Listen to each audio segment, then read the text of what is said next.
All right, JK Marshall sent me a question in one of the comments and a few pictures. I thought I'd try to help him out.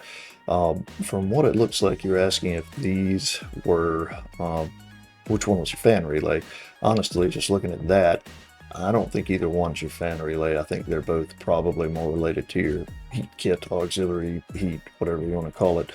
Um, and that, you are correct, that is a temperature safety. So if it gets too hot, it's going to cut low voltage here. And that is the bottom of a high voltage temperature safety. So look at one of the other pictures. So yeah, that's just your terminal block.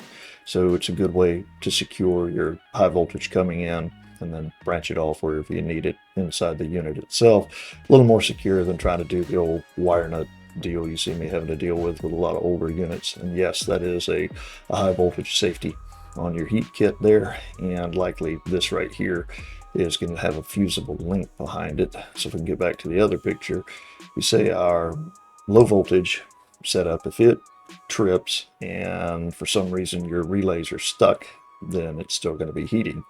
Or if that fails, still going to be heating in over temp. So next step, we go up to our high voltage one. If it's still running, overheating, the other one's not kicking out or stuck or what have you, this one will hopefully trip. If it does not, then we have our fusible link, which is literally just another step, except it's a permanent situation. If it gets too hot, the little link literally just melts.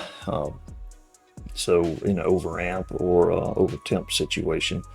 And third picture here, yeah. So in most cases, ICPs, this gray wire is going to be your fan connection. And if we follow it around, it looks like it just goes directly into the blower cabinet without a picture of the, diagram or even a picture of the motor. But most likely you have a ECM blower or electrically commutated motor, they call it. So you have a DC motor body with a probably silver controller head, and then you'll have your 2-speed taps, and then on one side and on the other side, and the other one's probably coming, again, it's hard to tell, but it looks like it goes here. Yeah, so one of your white wires, which is going to be your electrical heaters, are going in that direction, and it looks like I see another one going down. So that's to ensure that if your electric heat gets turned on one way or the other, it's gonna tell that fan to run. So typically you'll have that white wire on an electric heat setting on that ECM motor, and your gray wire will be going to whatever speed tap you have.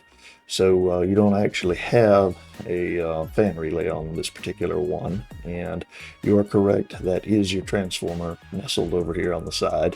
And if you have any kind of weird storms, whatever, you see a little 3-amp automotive blade type fuse right there. That might be as simple as changing that out if you have a little issue, or happen to weedy your wiring outside, and splice it back together. So it will save your transformer a good amount of times. So yeah, that's pretty much it. I don't think you have a